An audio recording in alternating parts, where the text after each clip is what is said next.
Hey, welcome back to Drive Time. I am your host, Craig Pasta Jardula, and we do it live, bringing you all the hot takes, headlines, and unfiltered opinions that matter most.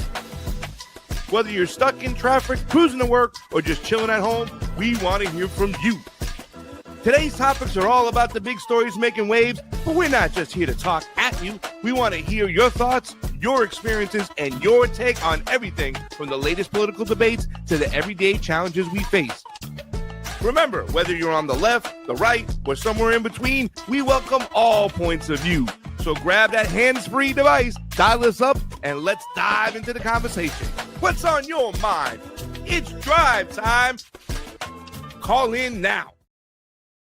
Treat these recent earthquakes that happened as mere coincidences. But let's just pause and look at what quote-unquote coincidence actually looks like. Within a few hours, we watched twin earthquakes registering +7 on the Richter scale, slamming northern Venezuela. Then we watched another one hit just off the northeast coast of Japan. And then another earthquake hit Northern California right after. All in regions that just happened to sit at the center of major U.S. military and economic projects. And I don't believe in coincidences anymore. For your information, globally, the Earth averages 16 magnitude 7 or higher quakes per year, which is a little more than one per month. So do the math on this one for me, guys.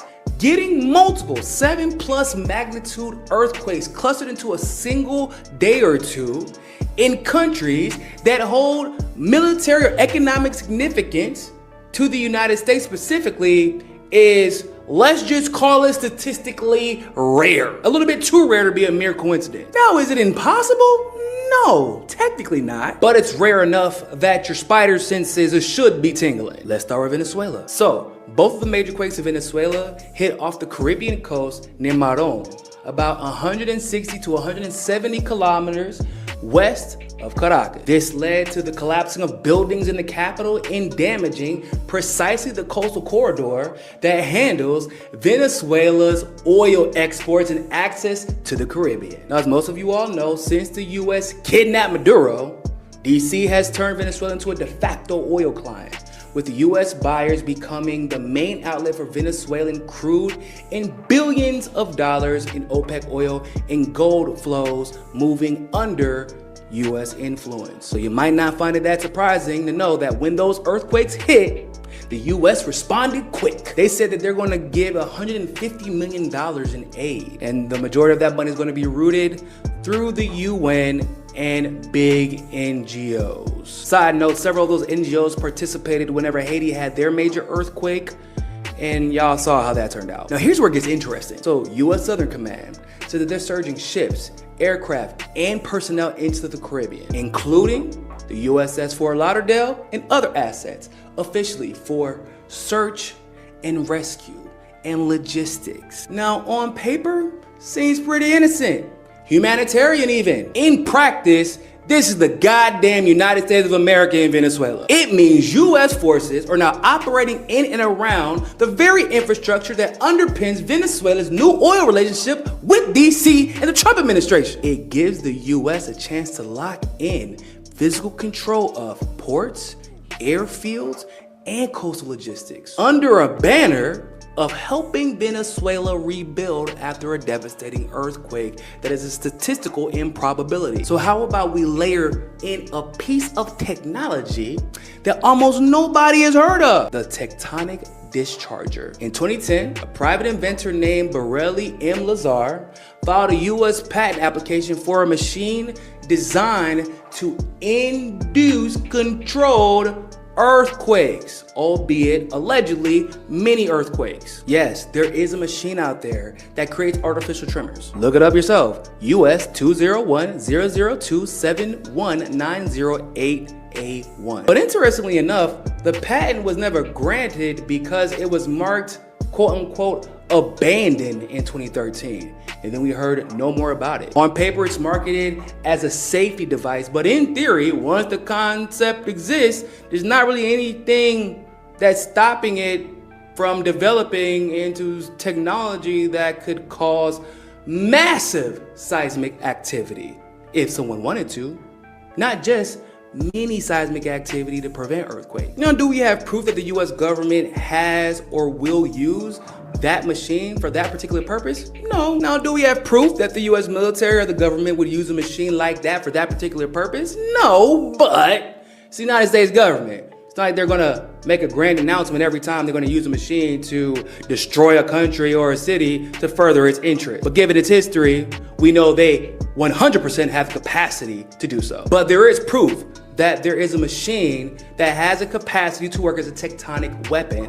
And if it's a weapon that can be used to further the interests of the United States will use it. It's common sense at this point. So now, let's look at Japan. Just hours after Venezuela was hit, a strong offshore quake hit northeast Japan, disrupted bullet trains, port facilities, even caused a small leak at a nuclear facility. Why is this interesting? Because it's happening in the exact moment Japan is in the middle of its biggest military buildup since World War II. A multi-$100 billion push to reach 2% of its GDP on defense spending, trying to acquire all kinds of weapons. For why, you might ask? China.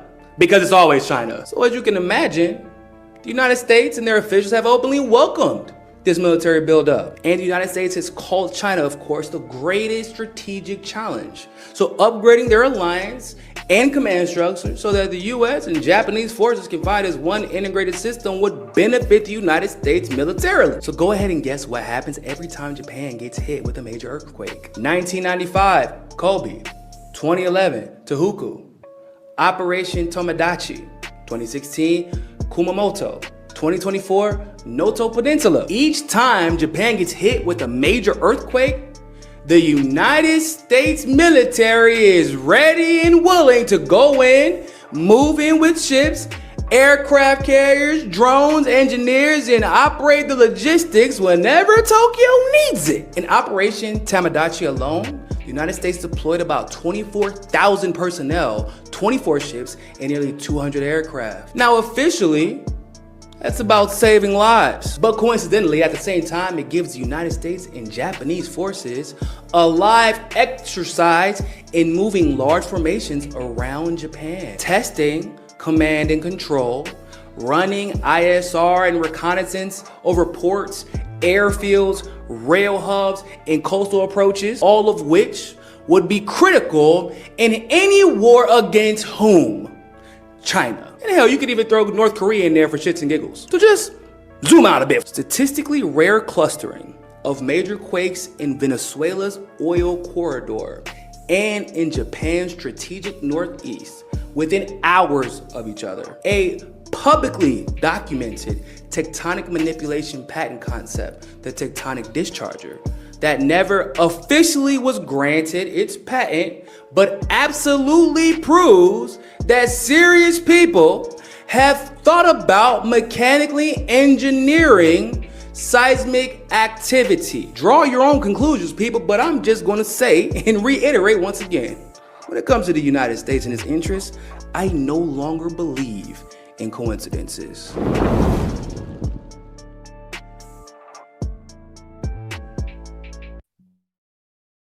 All right, welcome to the show, everybody. That was Hotspot by Nico House. I had to show that because Nico has daddy duties today. He won't be joining us. He could possibly jump on late, but right now, he's going to not be with us. So I wanted to open up with this video. Some funny people, somebody said, one of our producers, Gabriel Freedom, Nico gonna strike this channel. Hey man, that's views. No, it ain't happening anymore. I don't know. Like the thing is now everything's a psyop. Everybody's jumping to conclusions. Like, I told a coworker the other day at yesterday's show. And by the way, we might have to quit out at 9:30 or something today if they start doing this testing. They've been doing testing in the building. The alarm's been going off. It's the summer, and so more than half the people are gone. That's when they do all their construction and everything. I literally have a place, a couple doors down that's doing reconstruction on their floors, and you can hear the jacks. It was crazy the other day. But I'm moving in like less than 3 weeks, so I'm going to be going into a spot that's going to be secure with my own studio, my own hard line, heavy internet, so I'm going to be good. So just bear with us. And I want to thank everybody for joining us this morning. Remember, the number to call in is 561-247-2721. It's 561-247-2721. That's Bernie Sanders blackjack.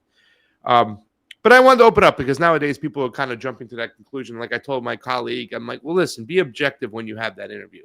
I don't think that we can throw HAARP or energy weapons out of the equation, but I don't want to put a finger on it and say it's definitely that. Now, Nico said it in his video, I think it was very good about the fact that he doesn't believe in coincidences anymore. So that's where he's going to keep his eye on the prize. I get that. I just want to look at this whole situation, and I spoke to somebody in Venezuela yesterday. I spoke to somebody who goes to Venezuela, one of the activists I know. If you haven't seen her show, our good friend Terry Matson, she does What the Fuck is Going On, WTF in Latin America. I forgot what channel she does it on. I think she might still do it on the Code Pig channel. She used to do it on one of our channels. We're trying to get her to come back and do it on our channel and stuff. But she's somebody I go to Latin America with a lot. So we talked about just Venezuela as a whole. We talked about the politics of Venezuela. We talked about the politics of Colombia. So I just want to have these conversations. Sork did give a little bit of talk about it. They had another earthquake the day before yesterday, another 5.0 in the same part of Venezuela. So things are going crazy over there. And guys, all the ways to help the show are down in the descriptions. There's a Patreon. I get all that. I give a little taste to Sleepy J, of course. So if you want to go into the Patreon and you want to leave a subscription, like $5 a month, whatever you can, go ahead and do that. Because somebody asked me the other day, what's the way to do that? If you want to go direct to me, a one-time tip, all my things are there. Every single dollar is appreciated. And you know what I'm saying? I'm doing everything to keep this going. It's still brand new. What is this, episode 27 out of the gate? Yep. Hey, what's going on, Joe? So, good morning. If in fact we break through the censorship, and we'll see how that's going, the Truth Wire, which was the Convo Couch, just got its monetization back. First time I think it's 5-6 years we were in something like that. It was ridiculous, right? We just got monetization back over there. Who knows how that's going to be? We still don't work in an open source system. They can still manipulate things the way they want to. I believe they have all the tools and the mechanisms to do so. It's not considered the public square. It's still considered a private entity, even though we have laws of the land. Section 220 of the NDAA says you're not supposed to be able to pick winners and losers. You have to act as a platform, not a publisher. We know they're not doing that. However, we're going to take the little victories when we got it. So getting back our monetization over there is great. Now, if I get my internet, my studio problems settled, great. So things are looking up in a positive way. I even got up nice and early, went for a walk. Sometimes I'll do some Tai Chi, and I encourage you. I know this is tough for some to get up early and whatnot, but if you want to use this show as a reason to get up and come join us and hang out with us over here, I'm trying to create a community. That's why there's a phone line in to call in at any time. So I wanted to start off talking a little bit about Venezuela, and because, obviously understanding that region. Been to Colombia before. We're supposed to go to Venezuela twice. I got shut down. I was at the Miami airport twice. Once I got shut down from our government. The second time I got shut down from their government. There was an attempt on Nicolas Maduro's life, and they shut everything down. And I was literally at the Miami airport with 2 extra bags of baseball equipment, each weighing about 60 pounds each, on top of my luggage, because I was going to donate some stuff to some baseball players in Venezuela. And I'm going to start that program back up. What I like to do is there's 3 countries in particular I want to go to that are under serious, sanctions from the U.S., and that means they can't get certain things in. And I don't know what Venezuela's status is, but I know that under sanctions they had mining sanctions, right? So things that would deter them from doing mining projects. So we'll get back to the sanctions and what that really meant to Venezuela, because there's a lot of noise out there, right, about how these buildings came down. And, it's like my friend Terry said, I don't know what would happen in San Francisco. Got hit by 2 earthquakes back to back, 7.5, 7.7, or whatever it was, 7.2, 7.5, in the 7s. It's ridiculous. Yes, the sanctions hurt because, you can't get basic maintenance on your house. And you're going to cut a lot of corners when you're, globally shut out of the economy and shut out of the market. And what the United States says, anybody that does business with Venezuela, we won't do business with you, right? Anybody sells them the tractors, we won't buy your tractors. That gets a lot of governments and countries to go, we're not going to participate. We got to look at our dollars and our bottom line. We got mouths to feed over here. So those sanctions do mean something. But were they enough to say that these houses can come down, right? There's a lot of people pointing the fingers. They're like talking about the sanctions now, that Venezuela doesn't have the equipment to dig people out. And that is true. You know what I'm saying? There's a lack of equipment. Those sanctions and that blockade have helped for quite some time. It is American taxpayer dollar and American behavior. And don't get me wrong, we talk about tax dollars. Everybody here who has to pay taxes, does pay taxes, is not paying your tax to say, do this with my money and do that with my money, or don't do this or whatever. They're paying their taxes so they don't go to jail. Kyle Anzalone talked about that. However, this is where we have to learn how to be more vocal and come together. This is where, we do the Andrew Zygmunt method of making signs and hitting the streets. And there's so many different areas. I mean, we should really be bringing this government to heel. Yeah, we're not making the decisions, but they are rocking on our dime, and we should be able to say something about it. So if you want to call in, 561-247-2721. All right, so the empire is still expanding. It's still going other places. This is about resource extraction. You saw in Nico's video, you might have heard in this video, and if you're just joining us, it talked about how the United States has just kind of kidnapped Nicolas Maduro and started this relationship. The IMF is now back in Venezuela. The oil markets have been opened up to the West.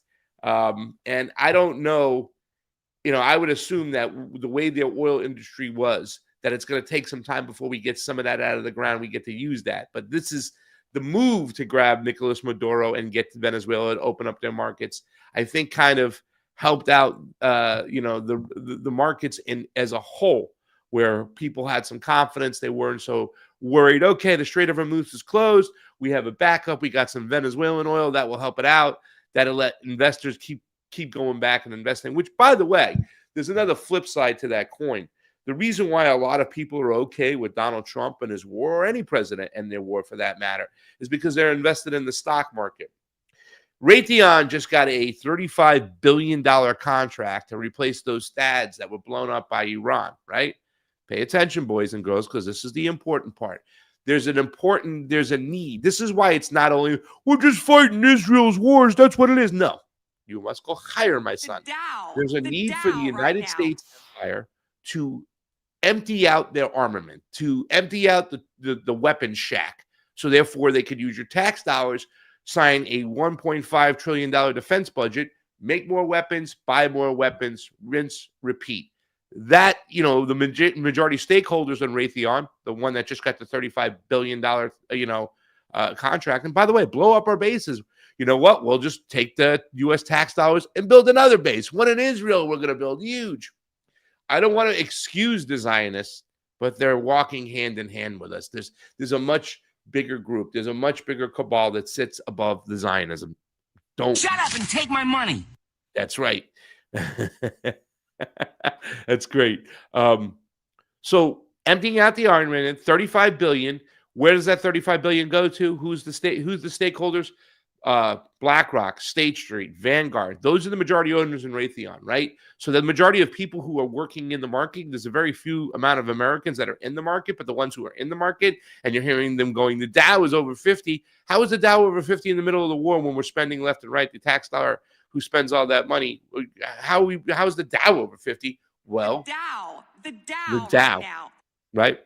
It's because of these wars, right? And it's a whole vicious cycle going on. So, I don't just look at Israel and think it starts there and they're just controlling everything. I think all the weapons manufacturers, all the people that Smedley Butler talked about, war is a racket. Pepsi Cola, Coca-Cola, we talk about it. They got to provide beverages over there. They charge the state. Whoever's making all them clothes and boots. And... Levi's jeans. Oh, we need to get new uniforms because they want them looking spiffy out there for the camera, right? You got to sell the war. You got to get those clean uniforms on there, Sleepy J. So and who owns Levi's now? I don't know who. It's a Japanese company. It's a Japanese company. Well, the Americans might take it back after the earthquake, right? I'm just saying, dude. Those financial ties run deep. And maybe Wrangler has the new. I don't even know who has contracts. I'm just throwing corporate names out there. Nowadays, I mean, isn't all the beer companies, Anheuser-Busch, weren't they bought by like all the European companies at one point? I don't know. Dude, Multinational corporations. there's like 4 beer companies now or something. Multinational corporations. Well, what they do is they buy all the small breweries left and right. Yep. They get a beer that gets popular, a craft beer, an IPA. They buy that beer, And then they make it taste like shit. Yeah. Which, by the way, why don't we have? So there's one company in Florida that, I think they're located in West Palm Beach. I don't know if they were bought. Was it Ballast Point? No, it wasn't Ballast Point. It was a different company. I know Ballast Point was bought by like Anheuser-Busch for like $1 billion or something stupid, whatever it was.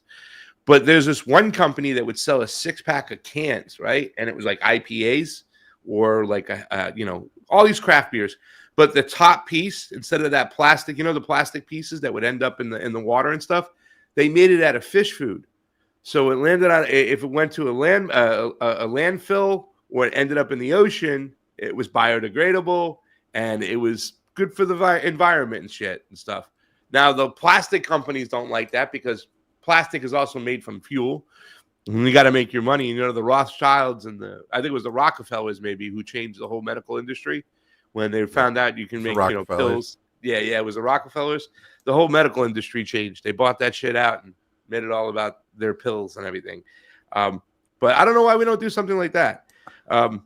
But war being a racket, we understand that the American empire or the American military can work in many ways. We understand that they have admitted openly to geoengineering, right? They signed an executive order. Biden did at one point. John Brennan was talking about it at a meeting. In other words, we heard President Ahmadinejad from Iran talk about years ago, blaming the Israelis for using American technology to cause droughts in Iran. Now people are saying since we've blown up the bases, that since Iran has blown up the bases and running the Epstein class off, that now the rains are coming to Iran that were never there before. These are things that I think we have to add into the repertoire. I know I took the long way home today, boys and girls, and please call on in. Snorky, I know you called in yesterday. 561-247-2721. Byproduct of petroleum, the miracle of plastic, 1970s ad. Fred is always there. I want to thank Fred Edward for always being there in the morning. Katie, thank you for coming on yesterday. I'm sorry about yesterday's Truth Wire for me. The internet was going in and out. We were doing testing. That's the good thing about the show. I sneak in before the work starts. The workers start getting here at 9. They start checking in, so they usually start working at 9:30. So we can sometimes sneak a show on in and get it in there before they get that done. Like I said, in 2.5 weeks, we won't have that problem. No mo. Let's get some calls in. 561-247-2721. We know that they have energy weapons like HARP out there, right? Which is a direct energy weapon. Listen, I've been to Lahaina 30 days after the fires and 90 days after the fires. And I can tell you, talking to everybody out there, there's so many different conspiracies going on. Now, the thing that was very open and true, I think the thing that you can label as fact is that the majority of the people were very frustrated with their government there. They were upset that they didn't get answers. They were upset that the emergency response was shit. But how that fire started, they were also very much, one of the things they were very disgusted by is the fact that the United States government was offering them $700 a household, meanwhile sending all this money to Ukraine. And they would say that, they would name Ukraine specifically. They'll get all this money to Ukraine and you want to send me $700? We're Americans.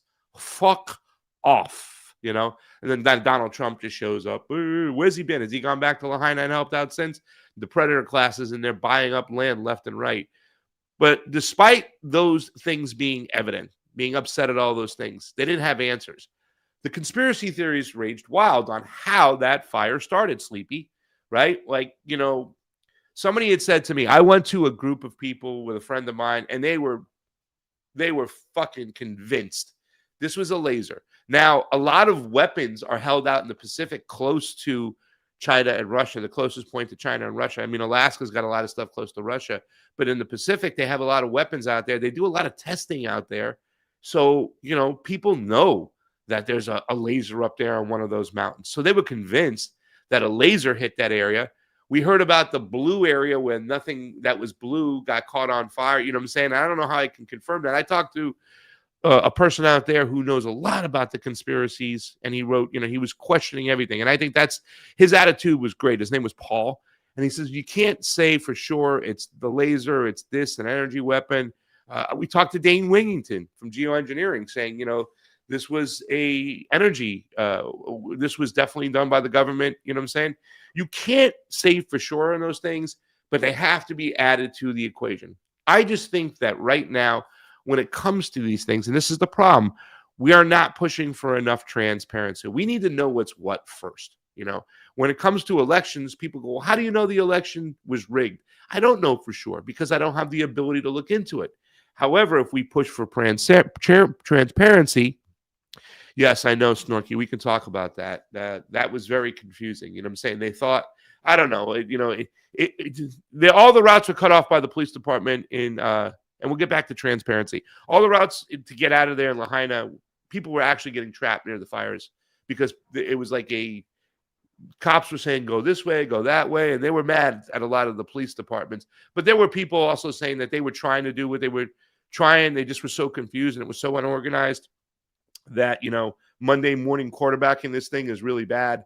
And I'll tell you right away, before we get back, that one of the things that caught me by surprise is that somebody had said to me, why do we need a laser, right? Lahaina has become one of the driest areas. This is something that has happened over the years in Lahaina and in Maui and in those islands, whatnot, is American corporate interest is coming to those areas. People with money go into those areas. So the rerouting of water, Lahaina I was told from Eleni, her name was, I forgot her name, Ellie something. She was the congresswoman, not the congresswoman, but the representative, the city representative, state representative for Lahaina. And she had told me this Lahaina was one of the greenest spots. But at that point, it was one of the driest spots. They have all this water that is rerouted, right? Nobody owns the water, they say, but the direction of water, that's owned by certain people. And water has been diverted away from areas in Lahaina into golf courses, into nice neighborhoods. So the damage has been done over the years. Like I said, one conspiracy theorist guy said, he goes, why would they need to shoot a laser? I can just go up there and drop a flare. And with those winds, forget about it. It acts like a blowtorch. Now, some people are saying the winds were a little bit too crazy, but there are other people who are saying we've had winds like that before. We get notified. We know when they're coming. There are people who knew of those winds, so they kind of understood that something happened. And earlier that day, they had put out a fire. They thought everything was okay. Then another fire sparked up. There's a lot of questions that need to be answered in Lahaina that were never answered, and the government failed the people.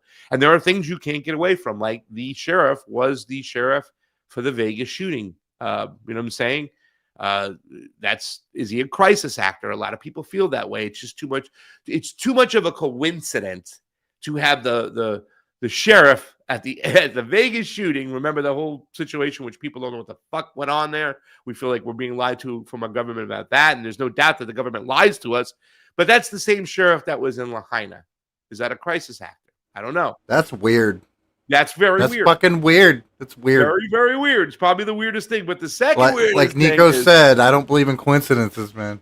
I don't. So there's a theory out there, conspiracy or not, that they want to wreck a lot of these these cities to build them back into 15-minute cities, right? You got flock cameras everywhere. That is true now, right? So that's the beginning of 15-minute cities is flock cameras. That's why we're never going to drop the topic of flock cameras here at Drive Time in the morning. Because if you're driving and you see a flock camera, they're fucking with my people, and I'm not good with that. You don't mess with my family. You mess with me. You mess with my president, you mess with me. Is that what Kid Rock said? Douchebag. But the other coincidence in Hawaii, I don't want to lose my chain of thought, was that the governor was the keynote speaker for 15-minute sustainable cities three months prior to that happening for Maui. The governor of Hawaii. Another creepy thing. Like, you're literally having a conversation about 15-minute cities, and then less than 3 months later, this shit goes up, right?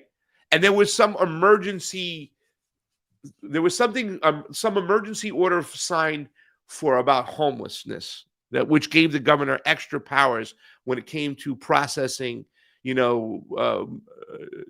funds for moving people around and shelters and what could be done. You know what I'm saying? There are laws protected there that can be, there's a lot of gridlock in Hawaii, right? So one of the things we saw is somebody, I think it was a Swedish company or a Dutch company, or it was a European company, I believe, that never bring your cell phone to a flock party. Bob of Atlantis, love you, brother. There was all these little mini houses that they put up, right? These little small, they took them over. Like they just open up into a mini house. They have all the outlets. You can put people up in these things. And there was a thought process that the people of Lahaina would stay in Lahaina, stay in these small houses, work to reconstruct their land, their homes and that thing, and they would be able to be part of the process of rebuilding it up. But that's not the case.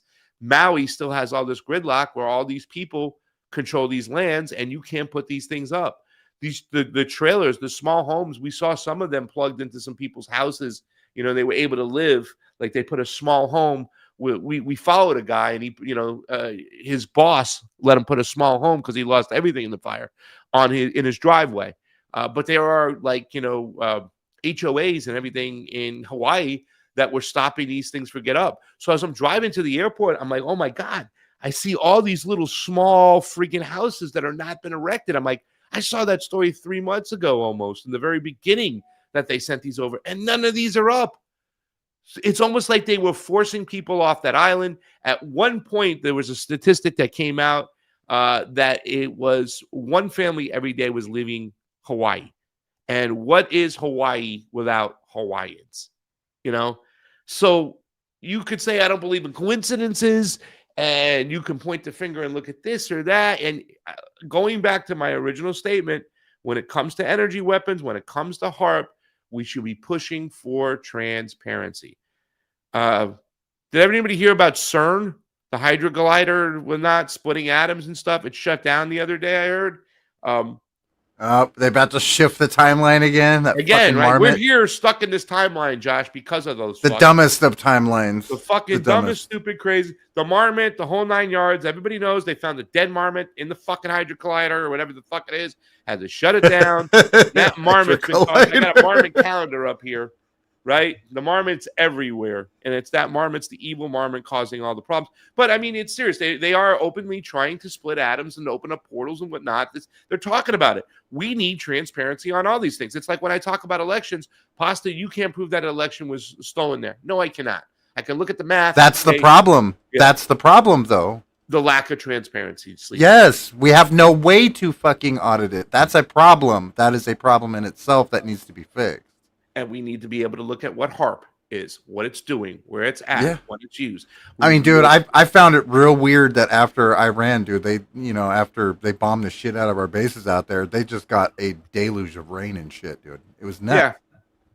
Nuts. Which, once again, and it's not a joke that the president of Iran years ago, Ahmadinejad, blamed Israel for using weather modification to cause droughts. Who knew that guy was ahead of the curve, man?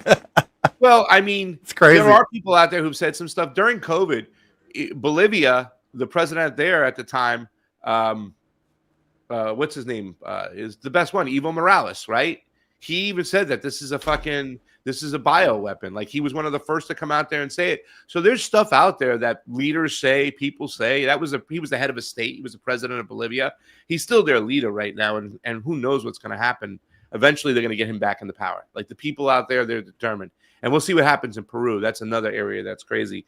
Colombia's conceded. Cepeda, as the left-wing president, who is a younger guy, and this guy, Cepeda, has had like speaking events sponsored by the Moreno Party, AMLO. He's been to Mexico, filled out, big crowds. He's an activist, and he should have won. However, they had just over 50%, so they didn't get people energized enough. I didn't hear Cepedas's name out there. They didn't run the greatest campaign, even though the guy who won, the right-winger, came out of nowhere. I'd like to look at that election more because they have more safeguards, more transparency in that election to figure it out. And again, transparency is the key.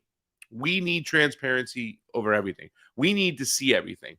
There's no transparency, even in our social media. What we're doing here, right here today, I'm on YouTube, I'm on Rumble. this should be considered the public square.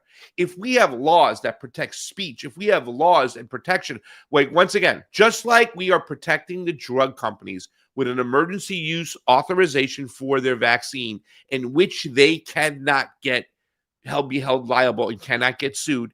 And the media companies, the internet companies like YouTube and Rumble have those same protections. They need to show us everything, Sleepy. We should be able to see everything. Guys, let's take a call. Come on in, 561-247-2721. We got a caller. We got a caller.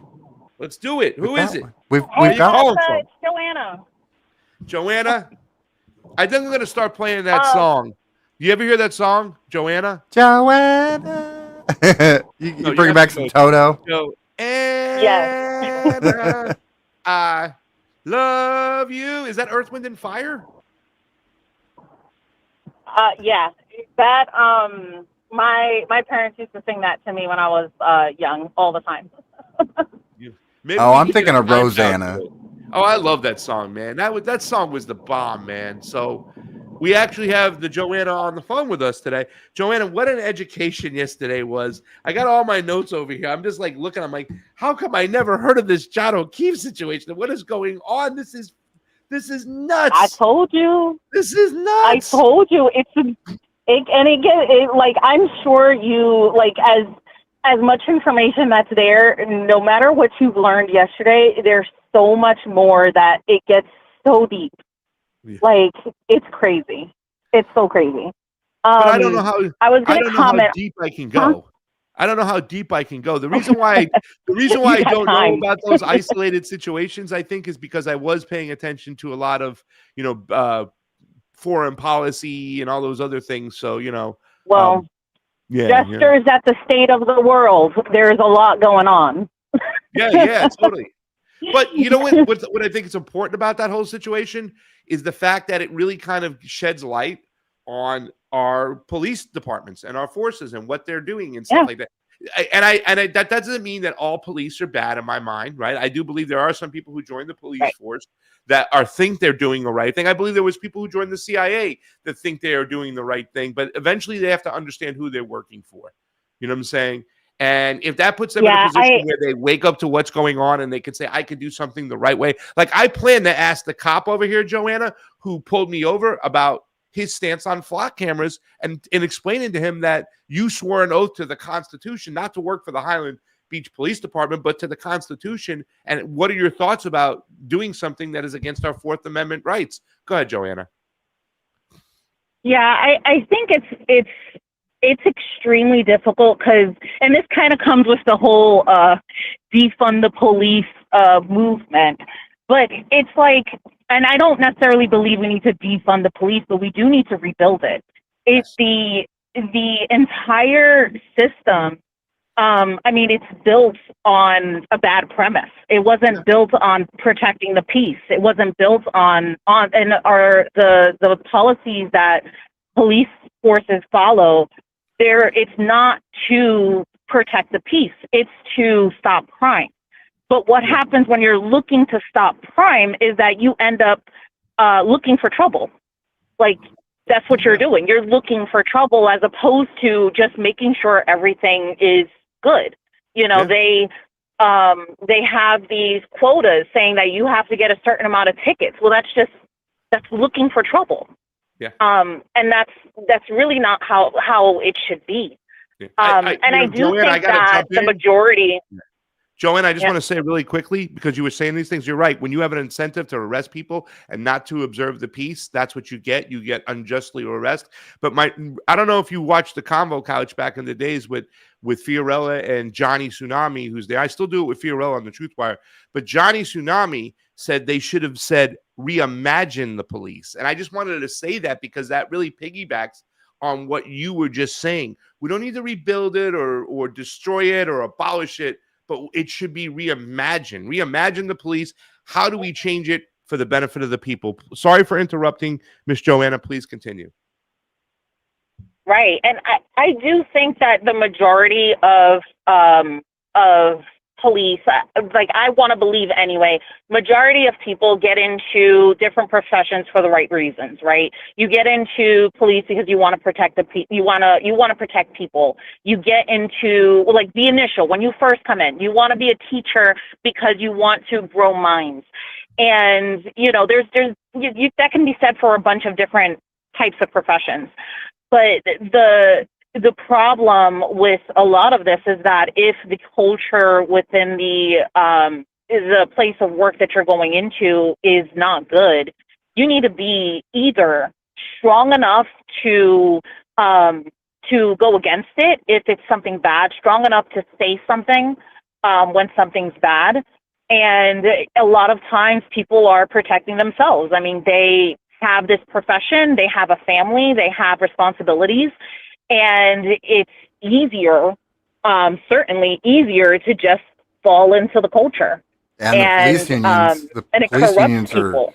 The police unions are a huge part of covering up stuff. I mean, yeah, it's terrible that we found ourselves in this situation, but it's not the word I'm looking for. Like it's not surprising. It's not surprising at all. Because of where we started. We never have reimagined the police force. We've never have had a good premise to start with. And over years and years, it just gets worse. You have people who don't care about their jobs in positions that really you need to care. Like that's part of the job. Yeah. Michael Proctor, going back to what happened yesterday, like what we were talking about yesterday, Michael Proctor made it through because the person who was vetting him didn't care. That's really the bottom line to it. Who was vetting him? Michael Proctor so I don't know all of that right? Yet. That's part of what he was the lead investigator. Yes. Of the whole thing. And the way messages got released, his texts got released eventually, and they were very vile, you're saying? Yes. And they're not all released because there's still he thought that his text messages were gone. So he was saying, "Oh no, they're they I don't have my phone anymore, whatever." But he has an iPhone, and it all was saved to the cloud. So they recovered years and years of text messages. They've released some of them, and I'm sure it's all in litigation right now. So only that has come out in the court documents is what's out, which is only going to be the scratching the surface. It's not going to be all of it. It's not going to be, it's not going to be the full transcripts of his text messages. So there's so much more that will come out, and there's stuff that's not going to end up coming out because however vile it is, it's not relevant to what's going on.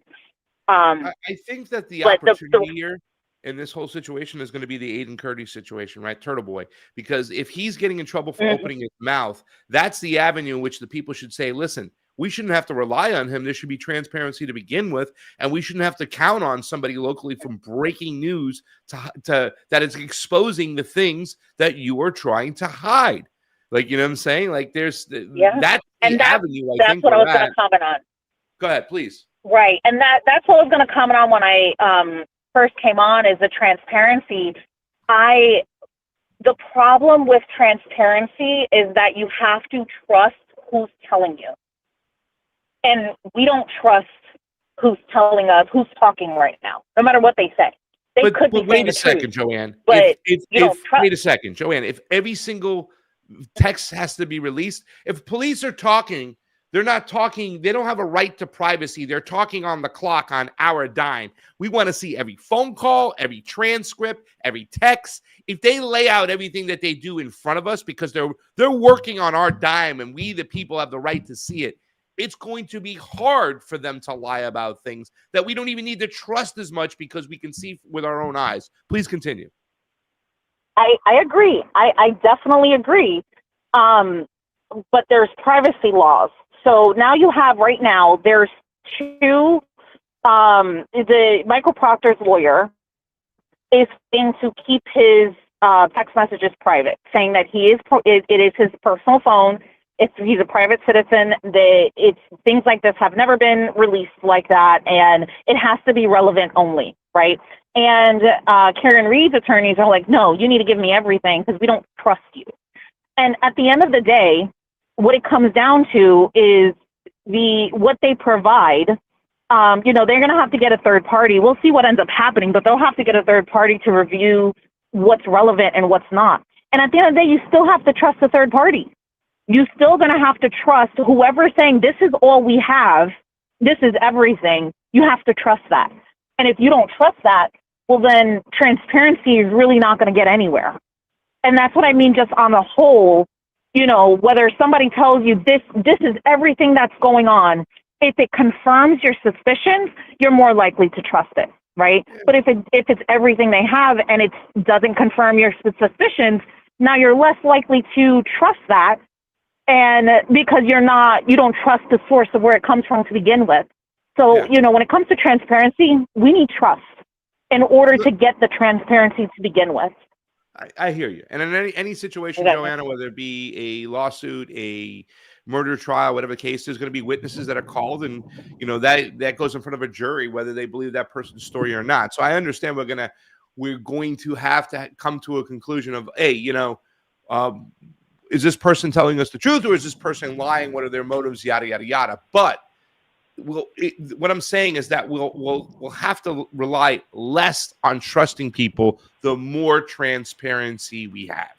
You know what I'm saying? And the more transparency we have in any situation, it gives the public more weaponry, more ammunition to make an informed decision because everything's laid out in front of them.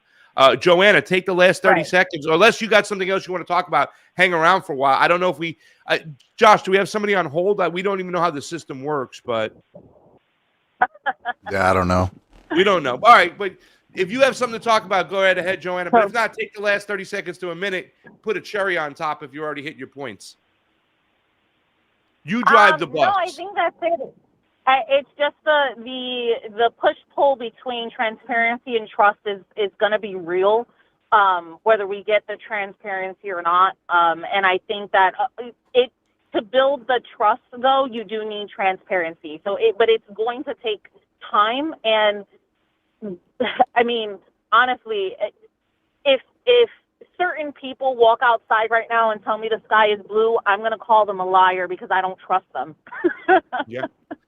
I'm like, I'm gonna, because it's not it's just once you've gone so far down in that you don't trust somebody, it's really hard to build that back up. And I think we are in a place in this country where the trust in our government and what they're trying to do, it's so low. I mean, at least. Yeah. In my lifetime, it's at an all-time low, and Absolutely. It's going to be very difficult to bring it back up. I agree, but I still believe, and I think I get a sense that you kind of believe that too. That at the end of the day, the antidote is as much transparency as possible. So we have to trust as least as amount of people as possible. If we're going to hit a crossroads, we're going to have to put some trust or belief or maybe you put doubt in that person and go the opposite way. I get that. That's a quagmire we're going to have to deal with. But more transparency is the only antidote. And the reason why more transparency is the only antidote is because there's a lack of trust in our government and the people around us. Yeah, you hit it on the nose, Joanna. Thank you for calling in. Right. All right. Be a regular, Joanna. I love it. Thank you so much. I will. I'm loving the show. I have it on reminder. I'm actually headed down to South Florida right now to see my dad. What part? Yeah. Huh? What part? My great uncle passed away, and they're having a repast I think it's in Hollywood, Florida. Yeah. I'm about 20 minutes, about 25 minutes. That's right near the airport. It's just south of the Fort Lauderdale airport. It's pretty much in Hollywood. So yeah, it's about 25. No, it's about 40 minutes for me during this time of the day. I can get there 25 minutes at night, but yeah, I'm not too far from you. Hit me up on my my email. It's my name, Craig Jardula @gmail. Hit me up and maybe we can get together, have a cup of coffee or something. I'd love to meet you if you're into something like that. If not, just keep tuning in and keep You calling owe in. me We some appreciate pasta, everything you bring to the pasta. table. What's that? You owe me some pasta. I do, but you can see my skinny face. I'm eating very little pasta right now. You know what I'm saying? So Yeah. maybe we go for coffee. Okay. No sugar, no cream. I'm Okay. already sweet enough. Yes, Love you you, are. Joanna. Thank you so much. All right. Love you too. Bye. Bye. Safe travels from Joanna. Man, I love it when people call in. It's just so awesome. Like, you know, the show I do Wednesdays in WBAI New York, just the thought process of people in New York and the greater New York area. It's millions of people calling on in and having conversations about whatever they want to talk about. Such an educated, audience too. It's so much fun. And I really want to build that kind of space over here. I mean, these conversations are important. When we talked about this whole situation with Officer John O'Keefe and Karen Reed, Michael Proctor. I want to get all the and Aiden Kearney, aka Turtle Boy. There's a lot to be said. These are discussions that open up the doors for what we need to be talking about: transparency. The American people need to know. There's a saying out there: if the truth blows it up, so be it. By the way, 26 people on the YouTubes, 21 on the Rumble. Rumble was beating YouTube earlier today. How y'all doing over there on the Rumble? What's up, Bob? Cam Kate, Gabrielle. Good to see you guys, and good to see all you people hanging out on the YouTubes. We love you. Skywalk. I can't with these glasses. These glasses. These are the orange one, and Katie Kane. We appreciate it. Guys, we have a caller. Who are you? Where are you calling from? No, we don't. No, you had the. We don't. You know what I did? I looked at the YouTube and I saw the phone. It's delayed. I was looking at the old delayed picture and stuff. Guys, calling in 561-247-2721. That's 561-247-2721. We got to figure out if we have a call in the queue or not, so we can hold All on. right, we got one coming now. We do? Oh, we do. It's Caller, who are you? Where are you calling from? It's the Snorky. Snorky! Yeah. Oh, yeah, I just thought I'd give a quick call. I got to be a little bit quiet. I'm the only one up. But the Snorky, what's up with these earthquakes? Well, let's get a different model of the Earth, and think of the Earth as a water balloon. I realize we think of it as a big rock, but it's really kind of fluid. Although it still moves like it's a water balloon. So if I tap a water balloon, the rest of the water balloon actually gets little ripples. If I push really hard on the water balloon, pressure goes out on other sides all across it. So you actually do have the problem that waves transfer not only across the surface. And most of the models you see on the internet or anything show movements across the surface, but we also have waves that go through the ocean, or through the whole planet. So if I have a pressure change on one side, I'm going to have pretty soon a pressure change elsewhere. And I actually do watch a guy named Dutch Sense. He's been on at least 15 years, and he has some nice, good theories on relationships between when things go. And he pops on and does that. So while he's not a scientist or anything, science is based on making good observations and then following up. And I consider that good science that he does make observations and follow up. And a lot of what I see comes out on the other side as being good. But we seem to be having an awful lot of earthquakes on the Pacific around what's called the Ring of Fire. Mm-hmm. And we think of it Ring of Fire, but again, now we'll go back to the water balloon. If that kind of pressure is being bounced around out there, those shock waves are being pushed across the planets. That's why we also see earthquakes popping out in stranger places. So I personally, if we go back to our Constitution, and the president's duty is to address all enemies, threats, and I really think that as much money as we're putting into the military, that we should have. I realize FEMA didn't work, but I really think we should have had a FEMA that actually works, and that we should have as much money going into our healthcare and our ability to address what's going on and emergencies. So our current plan is that if things are really bad, we send in the National Guard. Well, in the early 2000s, when we needed the National Guard the most, they were often already called up at war.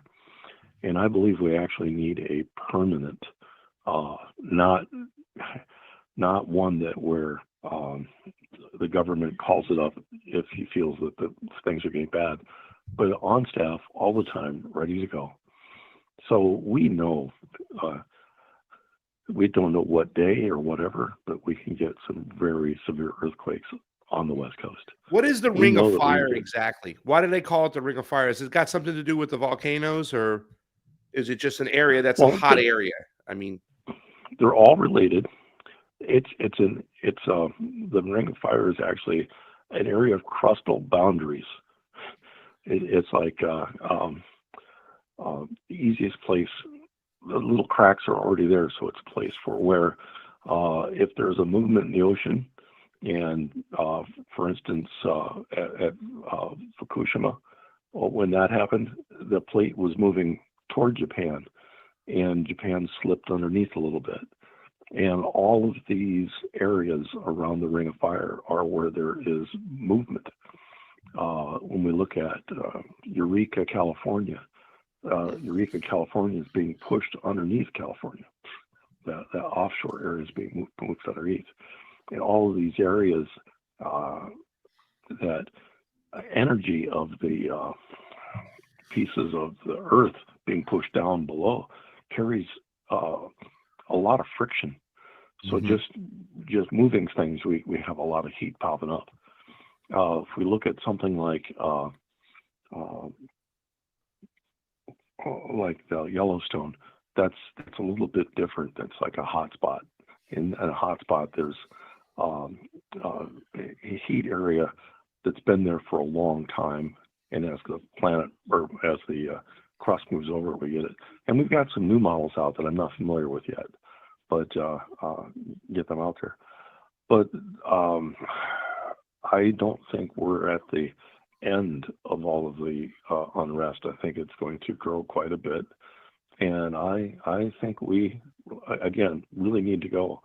Now, I really think that we need to be thinking that our expenditure on providing for safety of people is not wasted. So just as much as we used to always think if you need an education, you got to go in the military. If I'm going into medicine, why aren't I going into a service where I go through the different stages of medicine, and people want a permanent draft, and I would consider this to be eligible for draft as well. And why is all of our government located only for people who are available to go do things from 9 to 5? We're saying that we're being over encountered by AI. Well, what's wrong with us creating jobs for the people that are people-wise? Why don't we have some government access for people who work days and need to do things at night? So maybe the 4 to 10 p.m. area is just another time that we could actually have availability. I should be able to get off work, not have to take off work to go do something. I should be able to get off work, go down and get a driver's license. Right now, Smart, you're getting into some. This tells you at that time in your with the kind of work you did. So you have these lenses that a lot of people don't have and see these things. Please continue. I do have a few questions when you're ready. Let me know. Well, one of the things I like that Lockheed Martin had this aircraft called I can't remember if it was a P-100 or something like this, but it was basically a dirigible, and it was huge. It could hold several train cars worth of stuff. Basically, you could put a hospital in there, and if there was an earthquake, immediately after an earthquake, some tornadoes. We have tornadoes out here that are 2 miles wide, and just all services are gone. Immediately after an earthquake, we need to be able to get people food, medical care, communications, and these, just as much as we want to build weapons and Navy stuff, why aren't we building these machines that can immediately they can only go about 80 miles an hour, but they can be out to an area, settle, and they can land in swamps. They can land about anywhere that's flat enough for them to land, and suddenly, hospital set up, another one set up, food service. You can have a whole bunch of them already in bunkers, ready to go, and easily deployable.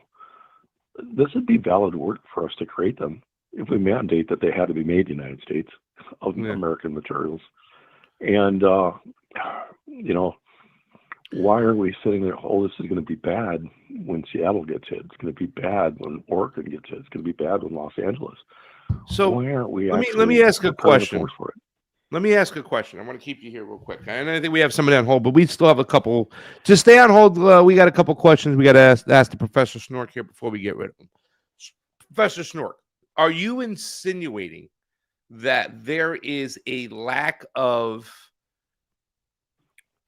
accountability, a lack of readiness, a lack of organization from the majority of our emergency systems in the United States, that the bureaucracy might be tying a lot of things up to where when it comes to let's help people in the middle of a crisis, before we talk about where the crisis comes from, whether they be man-made, corporations taking advantage of them, that disaster capitalism that everybody talks about and stuff. Are you saying that there's a lack of preparedness in our emergency systems, period?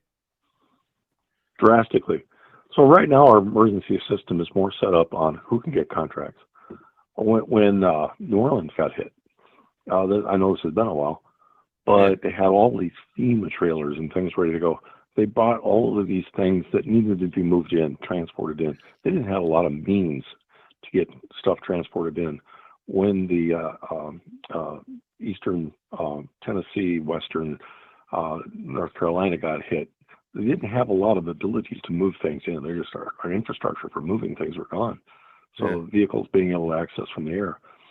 But more importantly, we're talking about, we bought all of these containers. We set aside things, and it tends to be friends and family of the politicians who could get the contracts to build all these contracts. And it's not always what we need, it's what they can supply. And immediately, boom, it gets bought. And it gets a massive amount of funds, and all the funds get in on that. And I would rather see a system where we make sure that, hey, there are certain things that we have to have in any emergency. Our medical care, food, water, communications. Right after, you want to know, are your people okay? There's a reason why. There's a reason why all those emergency kits are selling like crazy, is because people can't depend. They believe there's too much bureaucracy going on in case of an emergency. They better have themselves a little kit or something to get them through. So please continue. Sorry to interrupt, and then I'll get you with my last question. Yeah, well, even that, it's like with Shanda, I actually sent her a little growing thing, and she got it only weeks before she got her bad diagnosis. And so that she could grow little sweet peppers in her house. And but most of our things we look at all these kits they sell online. They'll sell you seeds. You're not going to grow anything till the next year. And there are foods you can grow that you can in 4 days start to have things going on. And we have no things where a community can go in and get training on how to prepare for what do I need to do to live 4 days after a disaster? What do I need to Yeah. live for 2 weeks? And a lot of times we don't have emergency aid getting into these severely hit areas for weeks or months when we need water within 2 days to these areas. We Yep. need stuff right away, and we don't have it. I don't know. Sometimes I think it's by design that they don't have those things and they're not ready. On the other side of that coin, my other question is, I know you've worked with doing contracts before. You have some experience. I don't know exactly what you've done, but I felt you out a little bit. I push for transparency with a weapon like HARP, right, or a machine like HARP. I know it's part of the national security or the keep it under wraps. It's a military thing. Is it logical to say that even though it's a military weapon, that the people should know about what its capabilities are because of it could be so destructive? Should we have transparency on those things, and how do we get that, Snork, in the world that's laid out in front of us? That one is pretty transparent. So We don't know when they think of use it it. as you can tell when it's being used, but do Okay. we have the ability to see that as a public? It's the other things that we can't see that make me much more worried. So that one is an atmospheric effect. So you're not going to see HARP being used unless you're going to see part of the atmosphere boiling.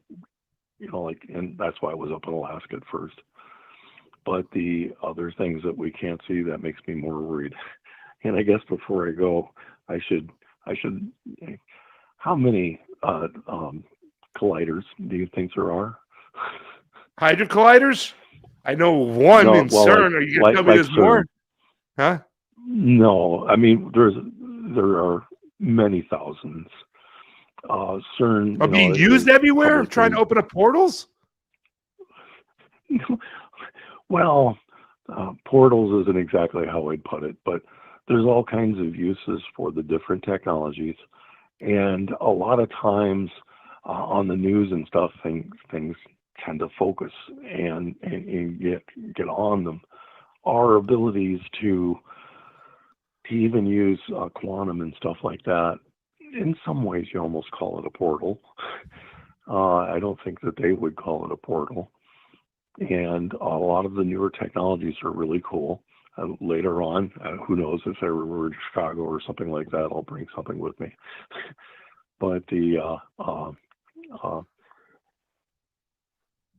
our technologies that are available and to use often get amplified in wrong ways of what's going on, and a lot of times it prevents us from being able to use other things. Another thing that we have a problem with is ownership. If you're working on a project, a lot of times you can't talk about it until you got your patent done. And even after you got your patent done, you have to be protecting how you were able to put together the different subparts of what's going on. We've got side effects of different, I won't say colliders, but different things that are being used. We have one radiation event called Skyshine, and I've never, ever seen one reporter talk about Skyshine. Where First time I ever heard of it. Let me go down to my notes. But, this morning crew, everybody who's calling in, they keep getting me homework. Skyshine. All right. Don't do Mark, that. You got any last words? No, I'll talk to you in a couple of days.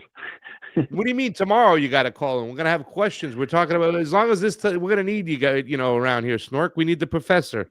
So I hope tomorrow's if not tomorrow, a couple of days for sure, man. Call whenever you want, however you want. I appreciate all the information you're dropping on us. Skyshine. Is it Operation Skyshine or Project Skyshine, or is it Amendment Skyshine? What is it?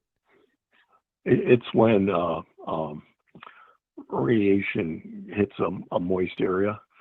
So when you have a large band of moisture in the air, and you've got a large group of trapped radiation, that those events tend to get slightly reflected by it and basically form a disco ball of death above the radioactive area. Interesting. I shouldn't have said the words radioactive disco ball of death, but too late. You did. Cut it. Well, we're gonna cut it out and put it back up. Thank you so much, Snorky. I appreciate you calling in. Bye.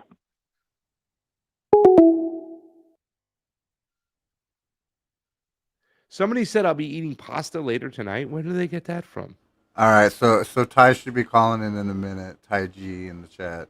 And Which Tai G? You'll know Tai him. G. I love Tai G. What's your name? Where you calling from? Hello. Who is it? Where you calling from? Melbourne, Florida. This is David. David, what's going on, buddy? How you doing? Yeah, so just people know, as a reminder, I'm Tai G in the chat. So great topic. I hadn't actually heard of Sky Shine, so I'm going to look into that. Thanks, Snorky. Happy birthday. Snork Lives Matter. Happy birthday, thanks, Dave. buddy. I really appreciate that. Today I celebrate 10 years of not being in a wheelchair when I was supposed to be in a wheelchair by 37, so I'm super stoked to beat the doctors. And let me just tell you guys about the Harvard Global Sun Dimming Project, which launched officially in April of 2017. There was a Colbert report in 2017 where David Keith of HARP was discussing how they were already doing it and how they were killing 1 million people a year annually with plans to ramp up this plan by 10%. You can easily confirm this by going to Harvard's own sites where they have the active hyperlinks, but they remove the content. This content is still on davidkeith.org. He runs his own website like a maniac and snitches on himself. And you can still find the video on YouTube where they literally brag about this. But then in 2018, David Keith discusses on a panel how they're about to ramp up the same project by 75% to 350%. So an increase of almost 500 times what they were doing in particulates. This program is still ongoing as ScopeX SRM on NOAA's own home site, so you can easily pull it up for its 2025 funding. And so, David, let's lay it out. What is the sun dimming project? Let's start there because I want to make sure people could stay on. Somebody was trying to listen the other day. They said we go really quick, really fast. So what is the sun dimming project you're talking about, and how does it kill people? Okay. So in 2017, a program was proposed by Harvard scientists to block out sunlight in order to mitigate climate change. This program was dubbed, to cool the planet. So this program was headed up by Harvard's Solar Geoengineering Department, at that time headed up by David Keith, who was also the head of Harvard's Nanotech Department. This is important. So you can find it on Colbert Report where they're literally bragging about this. But David Keith's own words are, yes, we use sulfuric acid in the high atmosphere, magnetosphere, troposphere area, which then freezes and refracts our vitamin D back into the sky. This is called a greenhouse effect. Okay, the last time this happened, all the dinosaurs died. So what happens is the sunlight that we need for mitochondrial DNA replication gets denied to us and refracted back into space where it's useless. And then we get to bake in the microwaves, which is why it's so hot, by the way, because those microwaves can no longer escape into space. So we are under 10 years of a dimmed sky that they admit to, this project, okay? And so by 2020, when the COVID narrative took, we recognized vitamin D deficiency that was so significant that we are now dying from straight up just immunocompromised states. I got to jump in and say, that through a lot of doctors out there, that was one of the biggest issues. Like, when I spoke to Dr. McCullough for the first time, when I spoke to, I forgot his name. He's got the Hot Wire show. That Robert guy. Malone? No. I really never spoke to Malone. The guy who's got the show, the Live Wire or the Hot Wire. He's pretty popular. He has the best show out there. He actually worked for RFK too as well. But anyways, needless to say, even Dr. Cole said, no, we have a lack. Everybody has a lack of vitamin D. As I've been going to the doctors, that's the first thing they give you is they get your vitamin D, but you also have to go outside in the sun to get your vitamin D. So when you talk about the greenhouse effects, stopping the movement or the nourishment or the ability to take in as much vitamin D, and happy birthday, Katie, as well. And then COVID comes around. It's like, holy shit. It makes you think that everything is planned right in front of us. Please continue, David. Okay, so Bill Gates is quoted as saying, in 2017, I met with Trump 4 times to discuss vaccines, viruses, lockdowns, and quote unquote other things. Now, you can find articles from 2017 that discuss Trump's wall in the sky by The Independent and pushing for the sun dimming project, which, by the way, was also covered in 2018 by every major news agency. Fox called it crazy. CNN fully endorsed it as Gates' plan to block the sun, and everyone's just associated Gates with it. But the fact is, it was run through Harvard. You know, that is federal funding. So they subsidized the program at first, but the money that came from it came from federal funding, Gates, and Epstein. So you can track that money. They did an organized plan while they were growing COVID strains in Ukrainian biolabs, which they now admit to 14 different strains they grew at those Ukrainian biolabs. And they're masters of the combination shot this way. So they gave us a vitamin D deficiency while streamlining the 2016 recipe, which became the Moderna vaccine. And they had it all set up. This is why people have a good right to think this is a setup, because it was. And happy birthday, Katie. Yeah. I mean, interesting. The sun dimming. I've heard a lot about this. I've seen this. They've talked about it, and the marketing people were kind of actually pitching it. Somebody got really mad at a podcaster for talking about it, like as if it was okay. And you will have people repeating out there, like, "Oh, well, we need to cool down the planet. The planet is too hot. We've launched too many rockets. We've burned too many, gas stoves and wooden stoves and stuff. So now it's necessary to dim the planet." You actually hear people endorsing this plan. It's crazy. Fuck. Well, they need annual approval. It's part of their little ritual we talked about before, revelation of the method.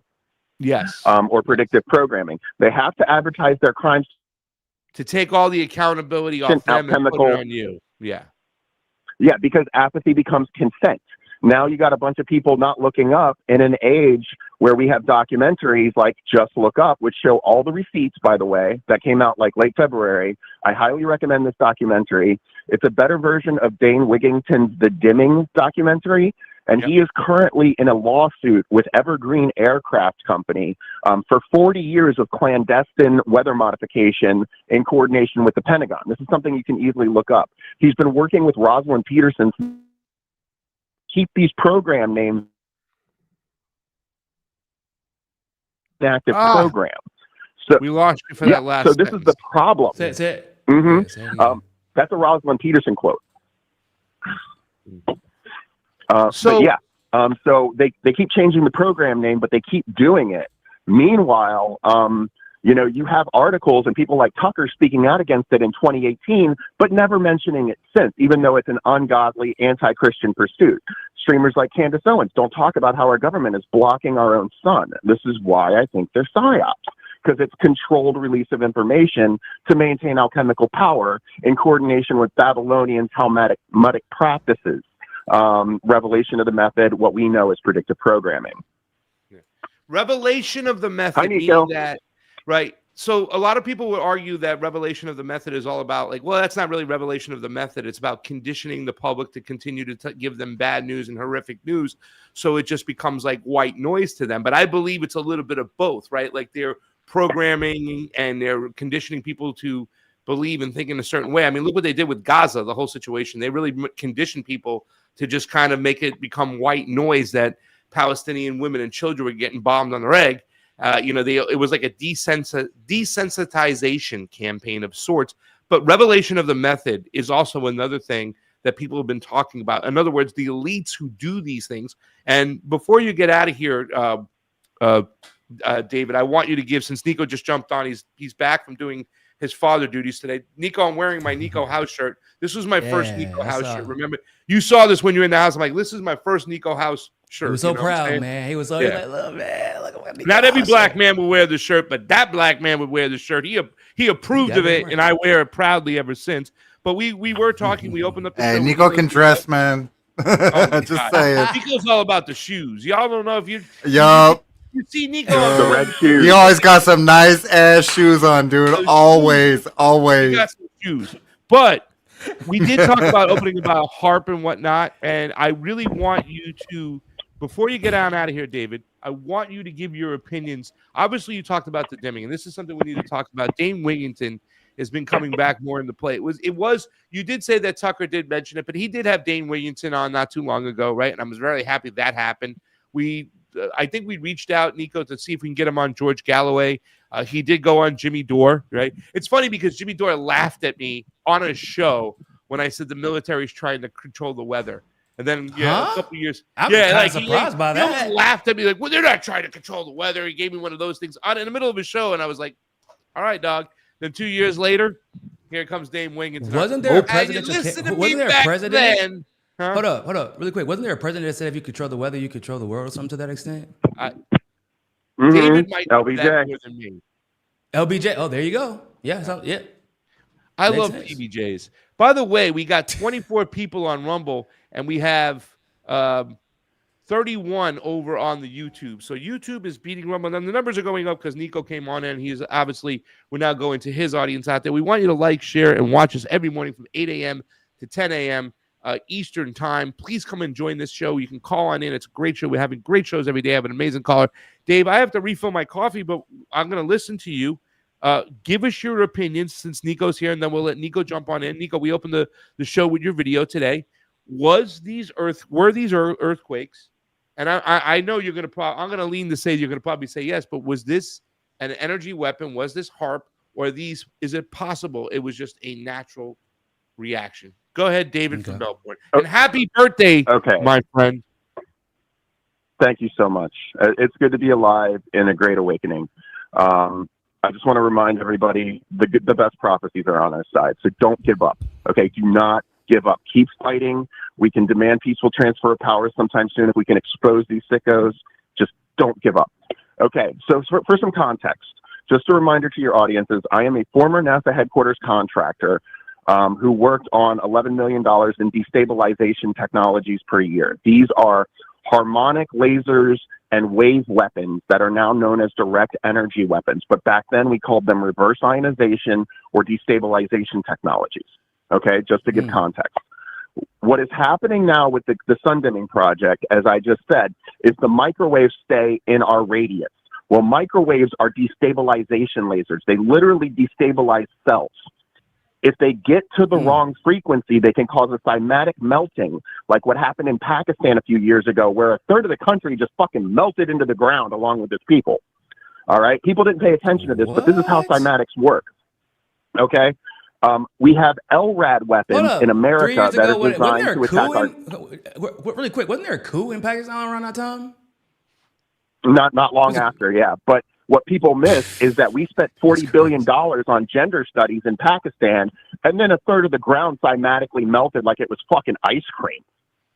Like right after. So it had nothing to do with gender studies. It was about investing in a weapon. In a weather weapon. Pakistan. Yep, because it takes money to fire off those lasers. Big ass lasers. So Michio Kaku admitted we manipulate the weather on Fox News in like 2005 with giant lasers. They're still testing out these quadrillion watt lasers. But even if it was incidental as a result of the microwaves getting out of control, that is enough to destabilize tectonic plates. However, I don't buy that. I know our government and how they work. We don't have 25 HARP facilities around the world still by accident, okay? The HARP facility in India didn't melt into its own destabilization imprint on accident, okay? Exactly. We are causing this. And whether it's incidental or not, ultimately it's our taxpayer dollars going to rob our vitamin D with a government so Jewish they have to budget how much sunlight we get, apparently. And there's no forgiveness. David, don't get us completely demonetized that way. Come on. I'm sorry. But that was funny. We have limits over here, man. I think he didn't mean Jewish. He meant Israeli. Come on, Pasta. Well, I did. Because most people conflate Zionism with Judaism, but it's a joke. It's just a joke for context. It's a good joke, but it's a joke that can get us also in trouble, right? But I love you, also, Dave. the I'm sorry. I don't want to get Israelis completely definitely need demonetized. sunlight. They do need sun. They All do right, need it. so- They need it. They got to confiscate all the vitamin D so they can survive in Israel, a place where they're not supposed to be. That's what's happening. Let's not forget. And for those people who don't know, Bill Gates has a patent for high-level holographic satellites that also have solar panels to suck in vitamin D. Trump recently got involved in solar panel companies. Yes, look up the holographic panels that Bill Gates has patented for the low atmosphere. They're absorbing sunlight. They plan to sell it back to us, bro. Like, that's the way these guys work. You know what? So- I 100% believe it. They did the same thing. They with want to potassium. commodify every single part of Mother So, Nature and sell it back to us. I have to interject here. My apologies. I gotta hit y'all with some knowledge. So y'all are familiar with the Banana Republic, right? We kind of were sold as if that event was basically about getting control of South America's bananas, because that's a huge commodity in the world. No, what it actually was to get control of the potassium C, because in the States we didn't have as much access to potassium C as like Africa would. But the country had been, Africa at that point had been so colonized that the neo-colonies were still in control. Potassium C actually enables the government, well, not the government rather, but there is a reaction, a chemical reaction called annihilation that can only be conducted with potassium C. And the government actually tried to create this chemical reaction to feed their nuclear weapons during the Cold War, but weren't able to create potassium C synthetically. So in other words, they then go into Latin America, start getting all of these bananas and convincing the world it's about, like, we're creating fucking slaves and murdering Colombians and doing all this because we just really love bananas. But in reality, potassium C, not just for weapons purposes, but even for the human body, it's probably the most important vitamin that we need. It is the vitamin that makes our neural system function, like, at its peak capacity. And there's a reason you don't see as many potassium C pills or potassium C direct treatments for neurological issues like dementia, for example, even though potassium C treatments would likely cure or prevent a lot of those issues. It's because that potassium C was getting extracted from the bananas during that time period and was being used because we were in a arms race with Russia, and that was the only way we could keep up. So yeah, my point is they do stuff like that. They will take things like vitamin D, keep it from us so that the government can use it for its own nefarious purposes. That's a good point. And there's something else to that too. Like when Trump's kids and all these rich assholes go up to the Rocky Mountains and Vail resorts, they end up suffering from elevation sickness. You can't cure that without like high levels of potassium. So meat, potatoes, bananas, and stuff. The other flip of that was back when we created the Banana Republics, it was Bush Sr., son of Prescott Bush, and Donald Rumsfeld, working for Dow and DuPont respectively, that created the sugar and the cocaine cartels at the same time in America. They went down for sugar, they came back with coca.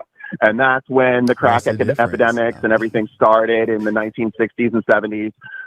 That's when things got really bad. Weapons. You had to find a way to go buy weapons, and cocaine was perfect for that. The CIA, because Congress at the time wouldn't approve funds to the oppositional groups in the Contras in Nicaragua, which is hilarious, in Iran. So the CIA used the cocaine, and they also gave it to a guy named Freeway Rick Ross, who I was able to meet once, and talk to him about that and turn it into crack cocaine. Man. Yeah, and sell it. And then the CIA would get those weapons and give it back to the opposition. And if you can destroy black neighborhoods in the process, if you can destroy black neighborhoods in the process, if you can destroy black neighborhoods in the process, like, ooh, yeah, like, it's even better. Cool, man. Yeah, like it's crazy when you think about just like how far the government will go to engage in this type of nonsense to get the upper hand. But they don't even hide it anymore. That's what's funny about the Iran-Contra thing. It's like that was such a big deal. And now they're just like, yeah, we're just not going to do all that. How about we just give them the money? Let's just give the Nazis the money in Ukraine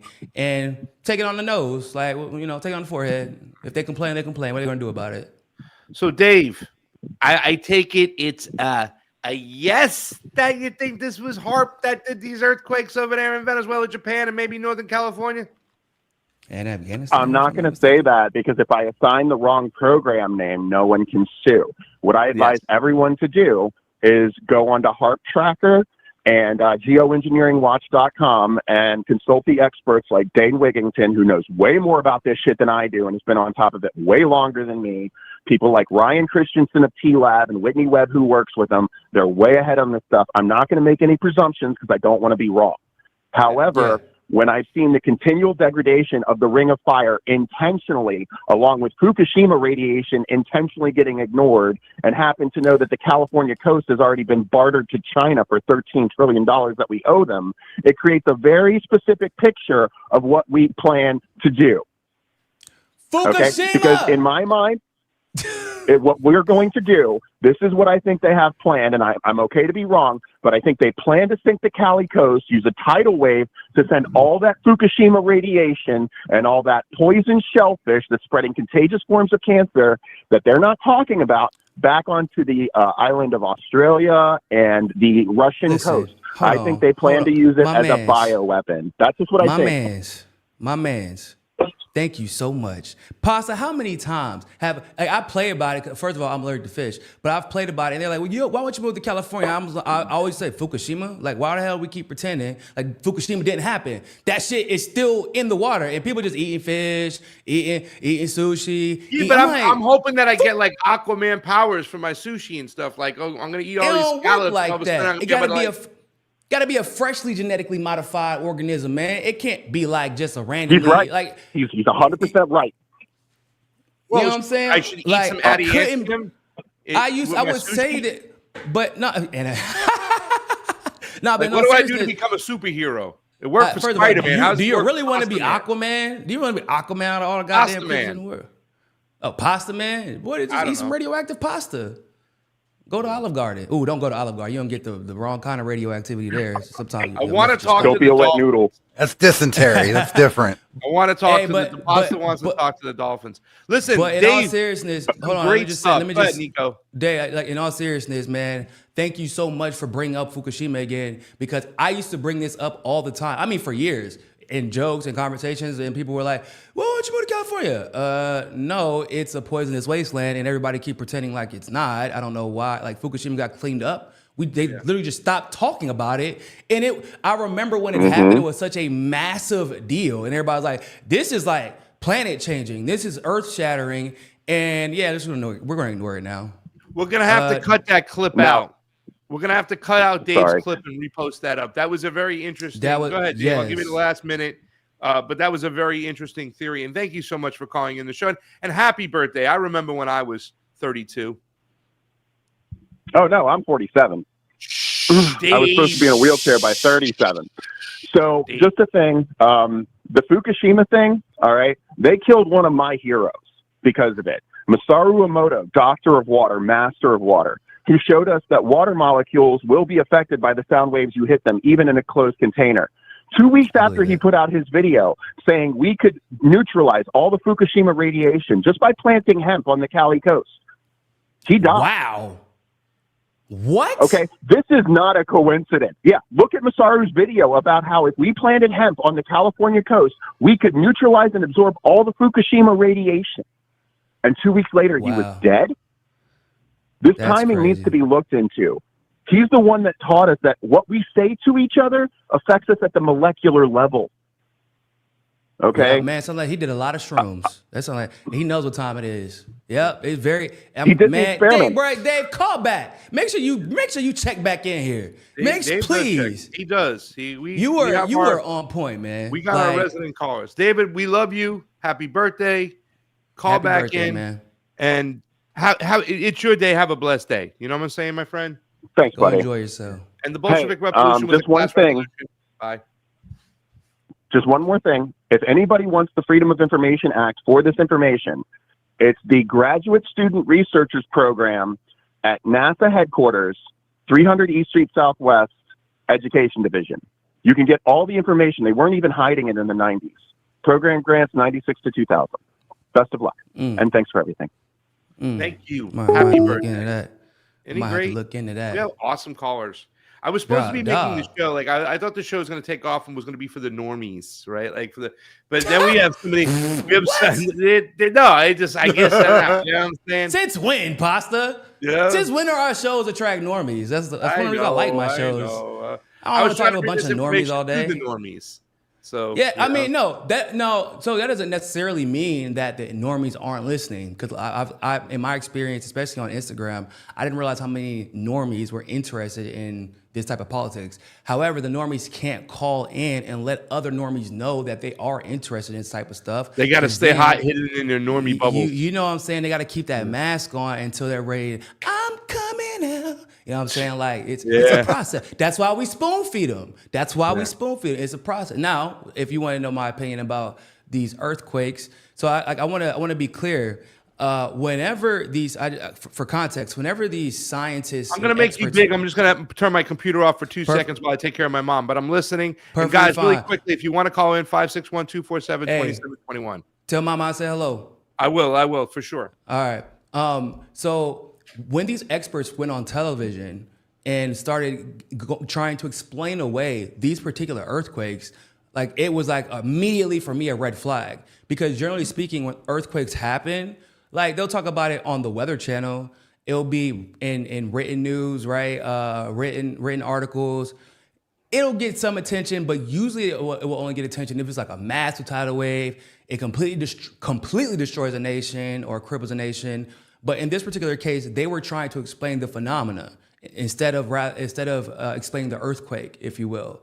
And for me, when experts, just like with the pandemic, start trying to explain away a phenomena, that's a red flag.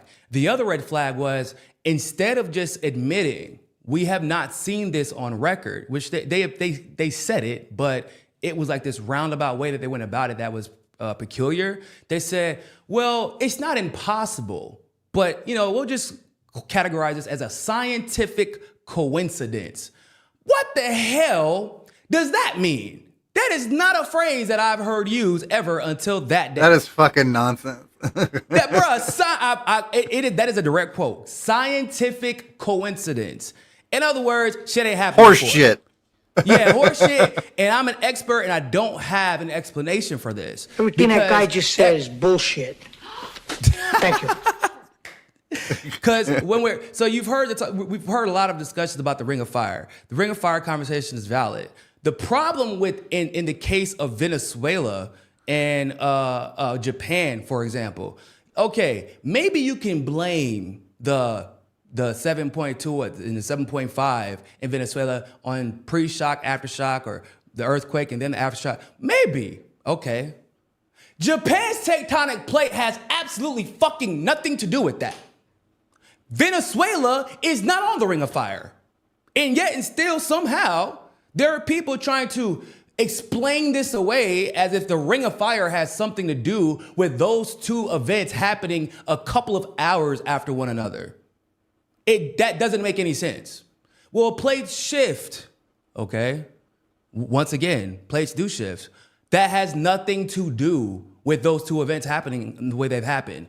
And it has nothing to, it doesn't give the explanation as to why those two events happening. The Ring of Fire does cause frequent earthquakes in Japan. Okay, we're aware of that, but 7+ in Japan and 7+ twice in Venezuela doesn't make any sense. And then for California to experience that 5.9 when they did around the exact same time, even though that wasn't as destructive, it's more peculiar, because if Venezuela was going to have that earthquake, and we're going to talk about the tectonic plates and how close they would be in this case, why would California feel it and not LA? That's LA. That they're known for that. Okay. Hey, caller, where are you calling from? What's your name? Florida, Wes. Oh, shout out to Welcome. Florida. What's going on, man? Just more on the earthquake subject and tidal waves. What you got to say? What's that? So what you got to say What do about I it? have to say? Yeah, what's on your mind? The if you look at you can actually look at the coastline and see that the of the west coast, and you can see a pattern of a tidal wave that went from the north to the south. If you look at the Farallon Islands and the Graham Island, and even the knocked over statues on Christmas Island, you can actually see that from the Aleutian Island area, there was an impact that sent a tidal wave south that overtopped Point Reyes How and far up places north like is that. that? Can you give the audience a picture The of how Aleutian far up Islands north in that Alaska, is? Okay, yeah, all the way I'm down black, to man. Nothing about Alaska resonates with me. So if you have new information, I would love to hear it. I've never Cold been as shit. outside of Harp. I know Harp is there, military base is there, and that's about it. And I know it's cold as hell. yeah. So Well, yeah, it's up north. Aleutian Islands, It's Alaska. and Oh, that so you're travels okay. south. So basically, what you're trying to explain is there is a direct correlation with something happening in Alaska, and then the tidal waves traveling south as a result of it. Which, Yeah. for those of you who don't know, HARP. I'm pretty sure I've already covered it during the show today. HARP resides in Alaska, and also just to make everybody aware, there was a whole thing about the Air Force trying to convince the public that HARP is no longer a necessary investment, and so the Air Force doesn't want to be a part of the program anymore, and it was supposed to actually close down. If I'm not mistaken, around 2014, it was supposed to close down completely, and it never closed down. They just... Well, this is more of a geological event from thousands of years ago, but it shows that massive shifts of water have happened along the coastline and all the way down to Christmas Island, way down south, knocking over statues and things like that. But also, there's a scenario where, as we go through global warming and cooling, the ice caps melt, and that water then travels to the equator area, and that totally changes the gravitational shape of the planet. And gravity wants to equal out, and so that translates to the plates. Would it change the pH balance too? Because I've read that the pH balance are considered a stressor, a stressor on the plates, and also could cause earthquakes. What is that? Like pH balance of the water. If there's massive waves I'm not certain about that, but I would imagine that the temperature of the water would cause it to expand with oxygen, like a hot air balloon, and so that would change the density of the water potentially. Yeah, but I can see suppose that. pH could do that as well. Yeah. The other interesting thing, talking for conspiracy points, they also could spray the surface of the water to make things evaporate more and create hurricanes and things like that. So they can make the water. Oh, that technology already exists. Yeah, I know. And so people look at hurricanes and they look at the radar towers and stuff like that. But you could do other factors that make the water more evaporative off the ocean surface, driving a hurricane. So fun fact: one of my best friends, he was going to be a atmospheric scientist. He went to school, was getting his PhD. He actually, one of the reasons he decided not to pursue it at the end of the day, it was a very difficult decision because he's very passionate about it. He wanted to do his doctoral thesis on HARP, and his professor, his advisor, told him that he couldn't do it.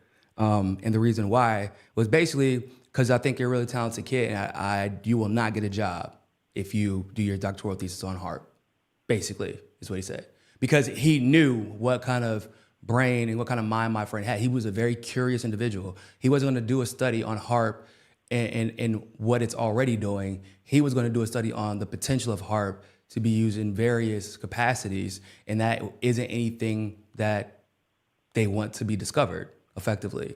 And because my friend, about the water evaporating, he was saying, oh, this technology exists to evaporate water and da-da-da-da. We could actually use this technology to prevent hurricanes, but it's not being applied correctly. And he was basically explaining to me, he doesn't even understand why it's not, because they already have this knowledge.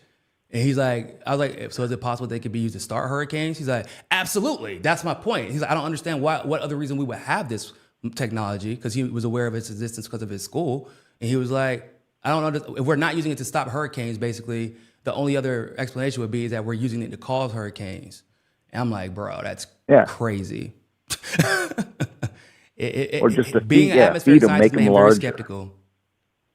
Yes, exactly. He was baffled. He was truly baffled because my friend was actually one of the best in his field to the point where he had a full ride to get his master's and PhD. And he was like being fast tracked. Brilliant. I mean, he's absolutely, to this day, he's still very passionate about it.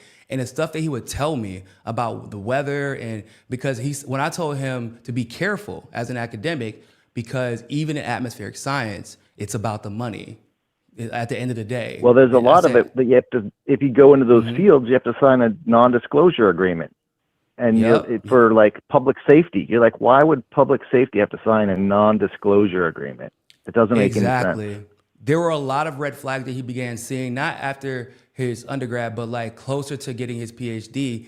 He started, just asking basic questions. And every time he would get a sketch answer, he just would think like, he really did. My friend told me, Nico said, it's about money. That me pursuing science for the sake of science and trying to find solutions would cost me. And now I'm starting, because like you said, NDAs randomly, being told what he's not allowed to do his thesis on, not allowed, but not recommended. And it's not because of how, like, it wouldn't be a good thesis.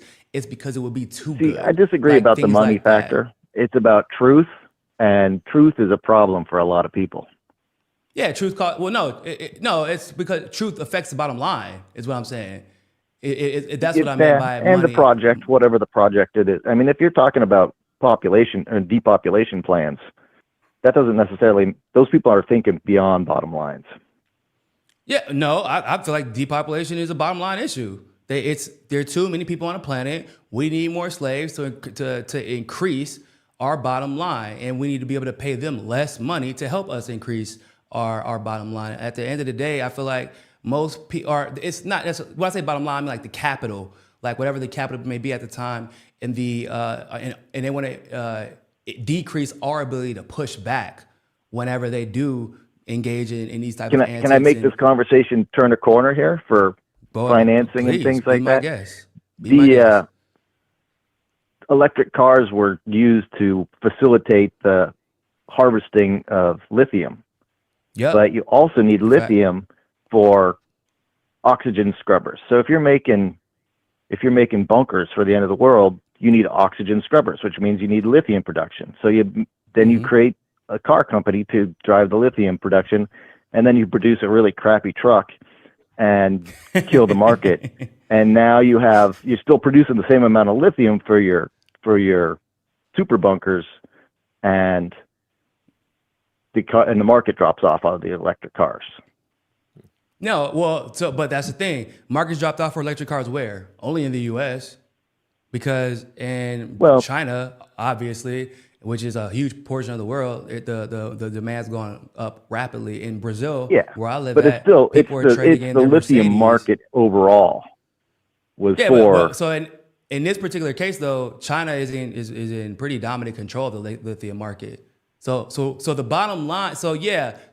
One of the reasons that the U.S. is so these people are obsessed with intervening in China's dominance of this market, which probably goes back to a lot of what you're talking about right now. But that's, once again, bottom line issue, because if China can't afford, because of the lithium and the demand for lithium, to be the superpower that the United States wants to be, that disallows the elites to carry out the plans like the ones that you just discussed.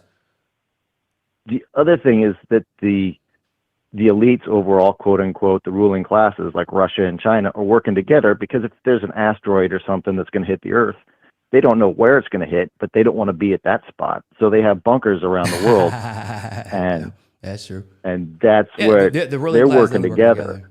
There is. But doesn't that go back to a capital issue? Because to be in that club, you gotta have the capital. Like at the end of the day, totally. I wish it was just like a competition of good looks, You know what I'm saying? I might have a chance. I might get my own bunker, but unfortunately, it's about Well, capital. you look better than me, so that's not fair. So Look, I just man, want to say, though, Darwin. No, I'm by the playing. way, so listening to your whole conversation, and we have to wrap up the show soon too as well. We have another caller on hold, but let me just say this much: it's Wes, right? Yeah. What? Yeah. Wes. Well, I do agree somewhat with Wes that I think it does go beyond finances or capital or resources and whatnot. You know what I'm saying? I think it does kind of boil down to control. There is a mentality as well about there's us versus them, that there is this kind of elitist mentality in which they think they're better than everybody else. But I do think it's a combination of A and B. And I think that is a good question we start asking ourselves nowadays, is that what is the incentive of the elites? Don't they have enough money? If 1% of the planet already controls 90% of the resources, then why aren't they just happy with where they're at? But there are other types of science that they subscribe to as well. You know, this merger of man and humans, this transhumanism of sorts. In other words, I think we've passed the point where it's just more than about capital and resources. It's about tapping into sciences and the technocrats wanting to live forever, and this thought process that they are the deserving ones on this planet, and we are all just useless eaters sucking up oxygen that don't need to be around. I don't know, but I want to give Wes the last 30 seconds to put a bow on it. It's an interesting conversation. I do apologize. Like I said, I'm gonna be here in my place for about 2.5 weeks. I literally at the door. They're going to. I asked them to stop by. They're waiting to start construction. They were going to start a half hour ago, but they're waiting. Oh, you know we can't hear it on our end, right? So what's that? We can't hear anything on our end. Because they haven't started yet. I was at the door talking to them. That's why I left. I was listening in one ear and talking to them because they stopped by, because I put a letter on the door saying don't start, construction, whatever. And I just asked, can you just give me till 10 o'clock? And they're like, yes. It's no problem. I mean, they're about to start this drilling, but I want to give Wes the final say. And Wes, I'm sorry I didn't join in the conversation. I was listening to what you and Nico were talking about, but these are things that I would like to be discussing on the show as far as what are the elites' motives? Are there really elites? Are there technocrats? I believe that a lot of people nowadays are pointing the finger and trying to blame Israel and Zionism for everything, when I believe they're walking hand in hand with this Babylonian death cult, that you have to go higher than Zionism, right? Like, all the people who are making money off these wars. It's not just about expanding the Greater Israel Project. Look at Lockheed Martin. It just got a $38 billion contract. Who owns Lockheed Martin? Let Wes cook. Let Wes cook. I'm going to let Wes cook. We're out of time. I just want to set the table, Wes, and I want you to call back in when I'm not so much distracted. But thank you, Nico, for jumping on in and helping on out while I was doing that. Go ahead, Wes. Let me let you cook. 30 seconds. Okay. I think it goes back to Dr. Lovejoy and how I learned to love the bomb.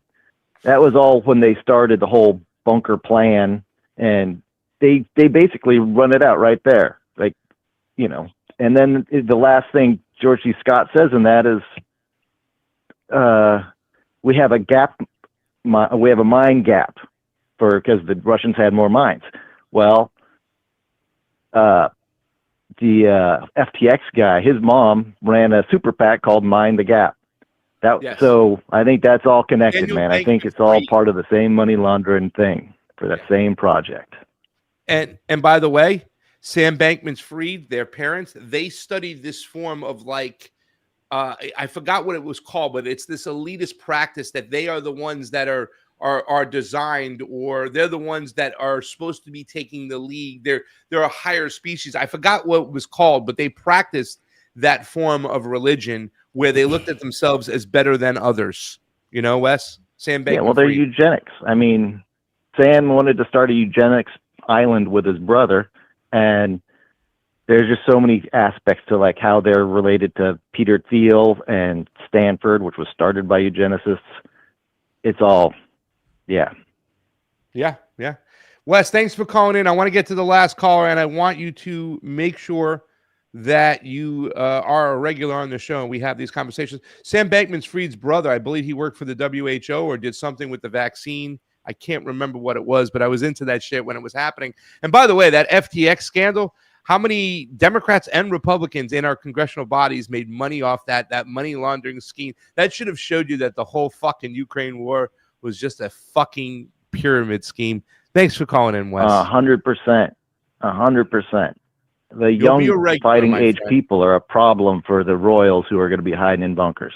And That's so right. they're just depopulating where they are planning to do stuff. Catherine Austin Fitz talks about the fact that all that money that they were asking to look at the Pentagon, where that money went. Well, that's about the price it costs for the underground bunkers that are built in the United States where the elites want to go, man. This is knowledge. It's not man. the United States, it's global. They're in North Korea. They're all around the world. Yeah. Well, I want to start with the fuckers who used our money to build their bunkers. But, you know. Oh, they're building them all around the world. They don't care. Our tax dollars don't stay at home. You know that. Yeah. By the way, the name of the practice that was somebody in the chat got it, effective altruism. Awesome. Yeah, exactly. Effective altruism. Thank you, Pittsburgh dude. Thank you, Wes. Let's get to the last caller. Appreciate you. Appreciate you. Peace. Peace. Man, we're building it, and they're coming. That's all I got to say. 38 people watching on my YouTube, 31 on my Rumble. So we're close to about 70 people, 75 people every show now. At one point we were at 30, then we were at 40, now we're at 50, and we're getting higher and higher and higher and higher. Guys, like the show, all the way to help out the show are listed down below. If you want to help out independent media, I do have a Patreon, a personal one. If you want to shoot me a direct donation, you can do that. You want to help out Josh, buy him a coffee? Well, no more coffee for Josh. He's got other ways to help him out, but he'll buy coffee and Mountain Dew with the money you give him. We got a caller. Who are you? You're the last caller of the day.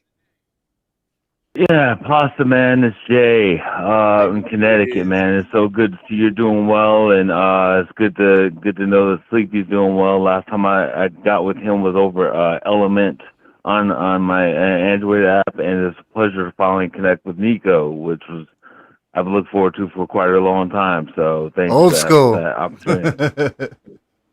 Dillian says there was another earthquake in Ecuador, by the way, while we were talking. But Jay, we have limited time today, and since I haven't called you back on the personal landline, I figured I'd let you come in, at least introduce yourself, then make sure you get your ass up tomorrow. Good to hear from you, man. It's been a long ass time. Yeah, Jay Johnson. Yeah, brother. Man. Yeah. We love you, baby. Hey, man, you got Julian Assange free, man. That was a big one. I just want to touch on 2 points real quick. One, I agree with what you guys are saying. I think a lot of people have issues understanding that scale of economy is different when you have different resources. So it's not a matter of whether or not these people have billions or they have this or that. It's and I shared it with my friends when COVID was going on. When you have fewer people, regardless of what the currency system is, when you have fewer people, then fewer people have it. You can basically enforce a slave economy, especially when you have robots. You have just a class of people maintaining the robots, but they're doing it to feed their kids. So the entire scale of things changes. So let me step away from that and touch on something that I think is really important. No one ever seems to talk about it. It's the new NDAA that's coming out. It's Section 219. It was previously going to be 224, but 219 in the congressional side and 1217 in the Senate side is the merger of the United States and Israel into a defense system in a way that you no longer have to get annual appropriations. It will be year after year. They'll be tied to the U.S. and there seems to be no way to segregate them in the future. And I think people need to really, really hit on that because, yes, I agree that check out my what's going on hotspot with, video about Palm that, Beach guys. Key or wherever he's calling himself these days, or these earthquakes are a different matter, but they're the same. And if they are allowed to do these wars and distract us from these bills being passed, then no one's going to be able to push back. It needs to be a forerunning issue for the sovereignty of our nation. Let me add a cherry on top. Y'all do know that this new section that they added into the NDAA, which by the way has already passed the Armed Services Committee, so it's basically a done deal. It's a formality at this point. It will put an executive officer in the DoD from Israel forever, para siempre. Because that's perfectly normal, guys. That's perfectly normal.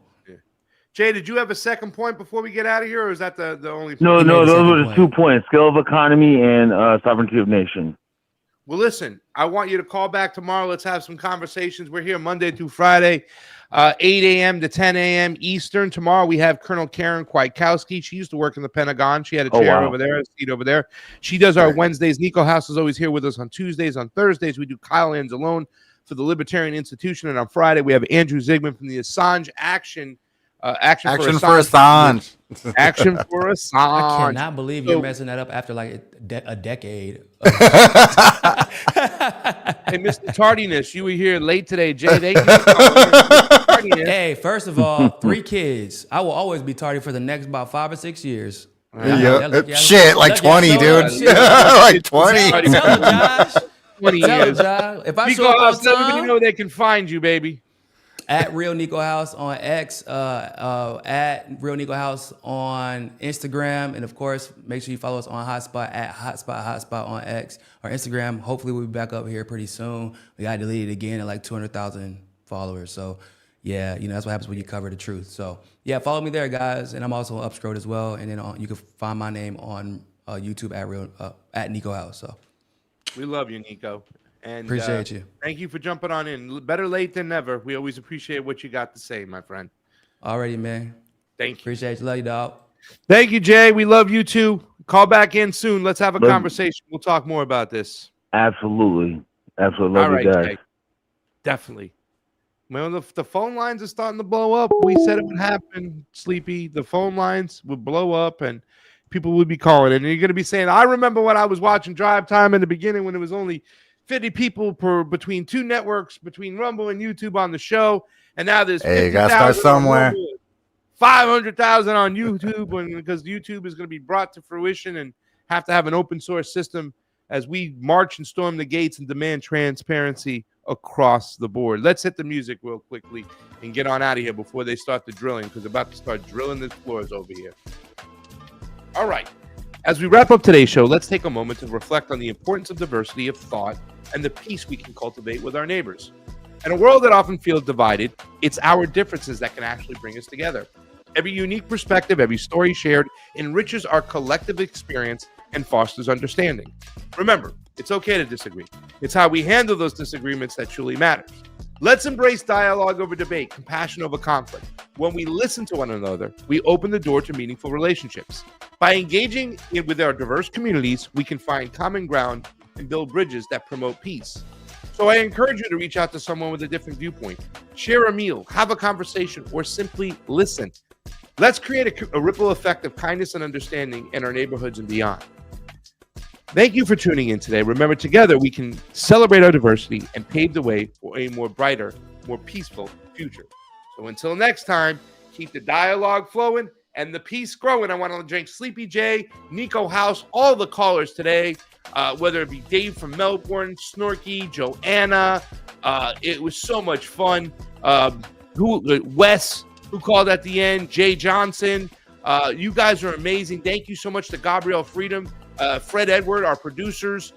Guys, remember to tune in, hit the like button, hit the subscribe button. Let's share the show out there every morning from 8 a.m. during the weeks, 8 a.m. to 10 a.m. Eastern. Until then, we'll see you tomorrow. I love you all, and peace.